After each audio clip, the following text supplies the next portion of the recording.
Hello, everybody. I'm back. It is midnight. Wow, you can't see that at all. That's terrible.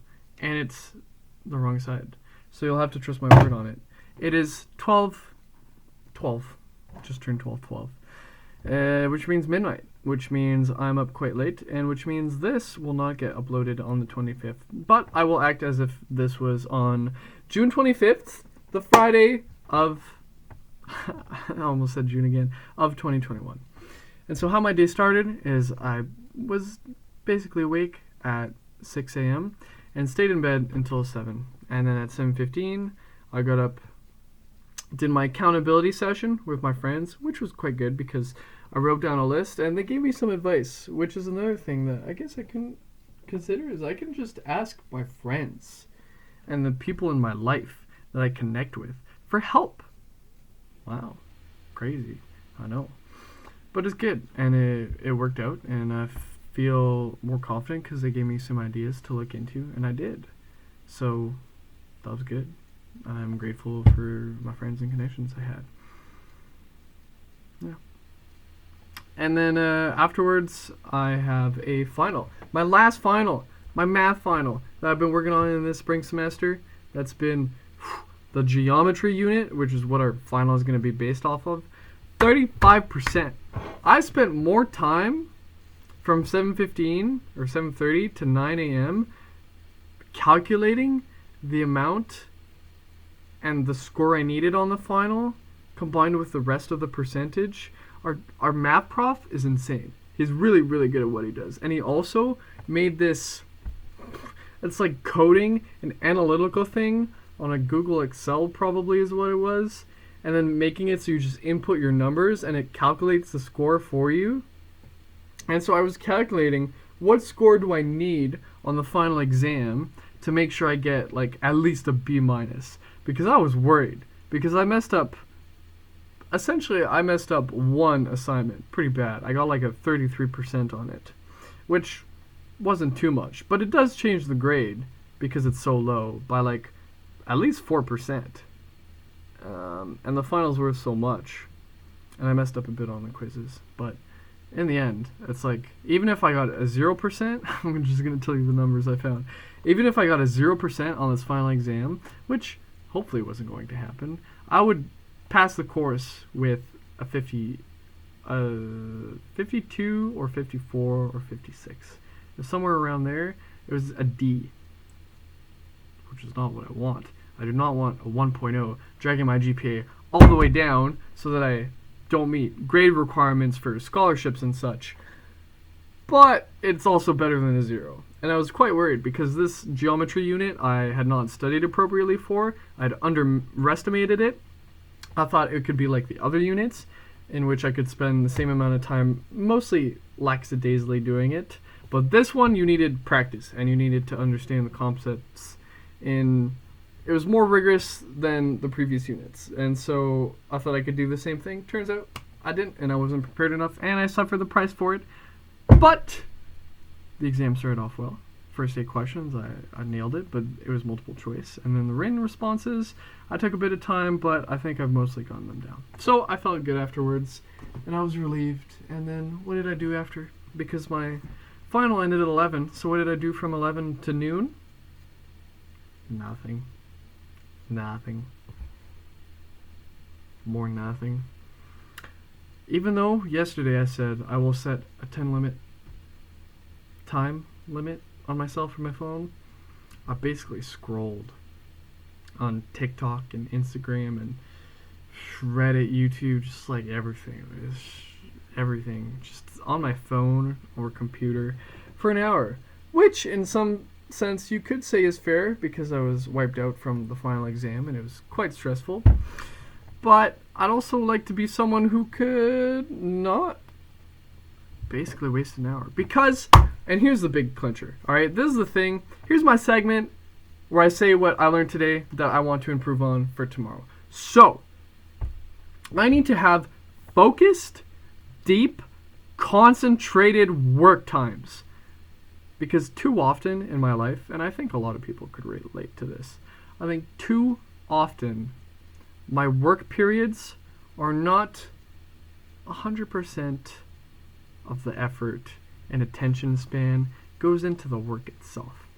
Sometimes it's like choosing the music, or sometimes I'll just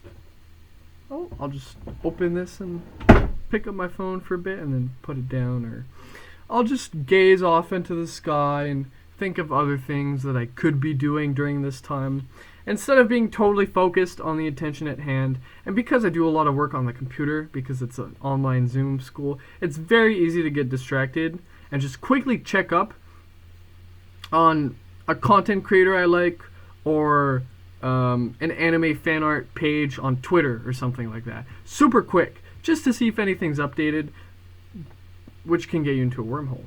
Even if it doesn't get you into a wormhole, even if I checked a content creator I liked on Twitter and they had nothing updated, and I did it for 10 seconds, well, 5 minutes have passed. I could check out another person, or I could check that same thing again. It's like, why not? It's only 5 seconds, it won't hurt. But if you do that 8 times, 12 times, even the amount of times doesn't matter. It's the fact that I'm breaking my concentration. Instead of writing down my things, super focused, I'm breaking that concentration. I have to reset and get into the mindset, the proper mindset that it takes. The deepness of my work suffers, and the quality of my work suffers, and it just takes longer.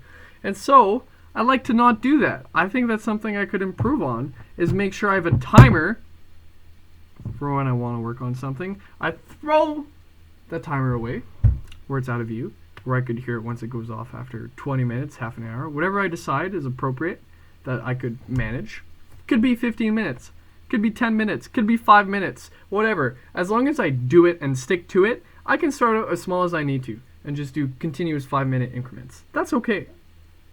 I don't need to do 30 minutes immediately if I feel like I can't accomplish that without being distracted or uncomfortable, shifting in my seat, shifting my pillow, doing my hair, whatever. Doesn't matter. The point is I want to be able to do the work when there's time for work, and then once that time is up and I haven't been distracted, then I can have that time for a break. And then once that break is over, I can go right back into it. And I want it to be appropriate. You could basically say it's the Pomodoro method, but really, the Pomodoro I've been doing hasn't been as focused. The Pomodoro has been like, it's so lax. It's so lazy. And so what am I even working for? If I'm not putting 100% of my effort in when I have that time to work, it's just a waste of my time and my energy. It's just awful. And so I don't feel good when I do that.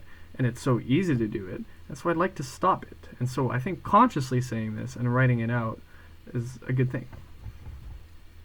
And so, yeah. So that's what I did for a while. And then I would read on my couch, and I sat down and watched Breaking Bad today. And then a lot of it, I just sat about lazily. I worked on my resume. I looked for job employments. And I made a priorities list. This isn't everything. If I had to write down everything I wanted to do, this would take up 2 pages. But it would become less of a priority list and more of a, oh, look at these things you could be doing list. Like, you could be messaging this person that you haven't talked to in a while. But really, that is not on even the top 20 items of my priority list. And so I don't need to worry about it. If I just mention it, it'll be stuck in my brain and whatnot. So, yeah. I'm tired, and I am doing this late for a reason, which was I went to a campfire. And a campfire basically meaning the backyard of my fraternity's house, where we just had a little fire set up, and we hung around. About 15, 16 people following COVID restrictions. We were all good, all vaccinated and such. It was awesome. A lot of new people I met. I met 5 new people. One of them, a sorority girl. 4 of them, new dudes who were just super chill. And it was so relieving to talk to new people. And talk to people in general. Even my old friends, who I've known for now 1 or 2 years. And some of those friends who I haven't seen in a long time, who I've only been able to contact through online. And then these new people. It's just, everything I want in life with how to connect with people is I love talking to strangers and understanding people, and I love re-meeting old friends and reconnecting with people, and I love just having people who I can count on and that stability that I'm very close to emotionally. And so it was everything. It was perfect. I loved it. Yeah, it really made me happy. I'm glad I did. So I make sure to hug everyone as well. This isn't part of the habits thing, but a part of my habits is just social interaction. And becoming a better person is why I do habits. So this is a tip I could mention, is that hugging people is amazing. And you don't have to be nervous about it. Although, it is taking me probably 4 years, we could say. Because I've been a nervous wreck before. And I still get quite nervous. And I stutter. And I'm not the best at social interactions. And sometimes, immediately after I say something, I'm like, ooh, that didn't come off as well as I wanted it to. Or, ooh, I could have said something better in this situation. But that's okay. You live and you learn and you get better. And that's what I did. Is I tried and I tried. That's why I had, during my last challenge, talked to a stranger every single day. And you have to hold a conversation. You can't just say hi and walk away. You actually have to have at least one exchange of like back and forth. Because that's how you get good. Because once you get good at something, you want to keep doing it. And then it makes you better, and you keep doing it, you keep liking it more. And it's an amazing cycle. So I'm glad I have that. I'm glad I enjoy talking to people and putting myself... It's still a teensy bit outside my comfort zone. But I've gone to the point where it's enjoyable to talk to new people, and so I look forward to it. And so instead of saying I'm nervous, I can say I'm excited, which is neurologically, I think, the same feeling. That's based on shit I saw on the internet, so it could be totally wrong, but I've heard it's the truth. And so I think excited over nervousness, because I'm confident in myself, because I've practiced, instead of starting out brand new and be all teensy and intimidated and nervous and anxious and all that, you know. So I'm glad. I'm happy for it. I'm very grateful for the connections I made today. I didn't mention it on my TikTok. What was I grateful for on my TikTok? Oh, I was grateful for this room. Having a nice place where I could just chill out. It was quite comfortable earlier this morning. I have my fan going on and the door is open. And when I was laying down, eating food, eating cookies and ice cream while watching Breaking Bad, and also laying down on a couch while reading a book, that felt great. I felt really, really happy that, you know, I could live in a house that, even though we're 23 degrees, no, we were like 28 degrees today, something like that. It was very warm. Even with it being that hot, I could still have rooms that were cool and I felt comfortable in to laze about as I wanted, which is nice. And so that was my appreciation. I feel really good about today. I'm glad today happened. What else did I do? Yeah, I did piano, did meditation. I don't need to mention those. They weren't that noteworthy, but they're the habits that I try to keep up. I was quite stressed out about making TikToks today. This is an important piece of something that happened today. Even though I'm trying not to make it a big deal, it did impact me. So I made 2 TikToks today in the span of 8 hours, and I was rushing to make them because I needed to go to the campfire at 8 o'clock, and so I didn't have much time because I'd waited quite a bit to start making my video. So I made 1 TikTok and then another TikTok. It took me 80 minutes, and I uploaded it. And then periodically, throughout the night, sometimes I would just open my TikTok. I don't like to have my phones and social interactions at all. But there were brief periods where, while we were playing like Smash Bros downstairs, for example, and I lost my last stock, where I could check. And then I saw I was getting significantly less traction. My past videos had gone like 400-500 views, seemingly like easily, like almost no effort. I mean, I did put effort in the videos, but the algorithm, I guess, just does it naturally. And this time, the 2 videos I'd uploaded, almost one right after another, even after being uploaded for 2-3 hours, had like 13-17 views. And that made me feel bad. And I don't like that feeling. But I also have to recognize that I feel bad because I put some sense of self and some of my intrinsic value as a human being,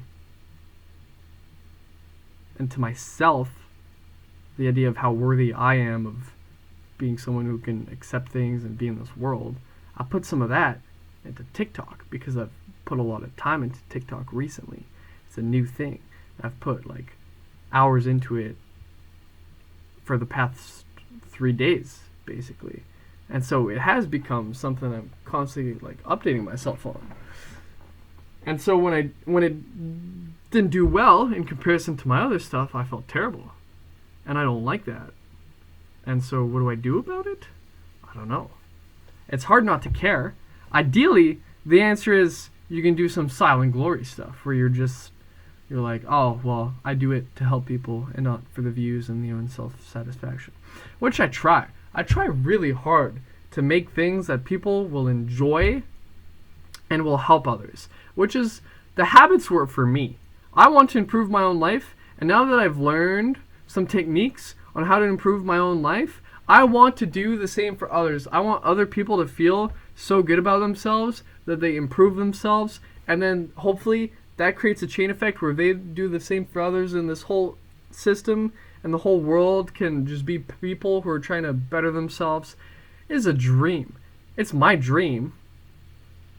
But the reality is also, even though this is the case and this is the ideal and this is what I strive for, and it's part of me still, the reality is I also do it for selfish reasons, which is that it makes me feel good and I feel like I have a lot of eyes on me and attention. And that attention, perhaps I didn't receive enough of it as a child, or maybe it's not even some like Jungian psychology stuff like that. Maybe people just like the validation that comes from a lot of numbers and a lot of people, which I think is fair, and I think is not like an evil thing for me to have, but I don't like that I feel bad when I do worse. And so I would like to focus on the fact that, hey, the people who do see this, maybe it'll help them, but I think that will be a very difficult journey, and I'm not sure how to tackle it yet. And I've dealt with this for a long time. Even during my last challenges, I didn't check my likes because I didn't want to, because I knew it was doing worse than it was at the start. So yeah, there you go. Not quite somber. I think it's more a realist take, or perhaps a self-reflection. The start of a self-reflection that will hopefully grow over the course of this challenge as I also do more posts. Because the TikTok I'm really proud of, and this YouTube is, I think I do it for accountability and to prove to myself that I can do what I put on my mind to. Yeah.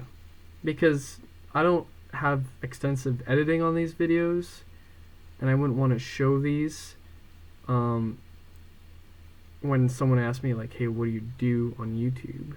This isn't my proudest work. I don't put a ton of effort into it, but I do it because I want to be someone who can do what they say. I want to trust in myself, and I said I would do these every day. And so if I can't trust myself, if I keep lying to myself, I'm just going to live a terrible life. So that's why I do these. And hopefully to help you out too. But again, selfish reasons. Alright, thank you for listening. A lot of ranting. I appreciate it.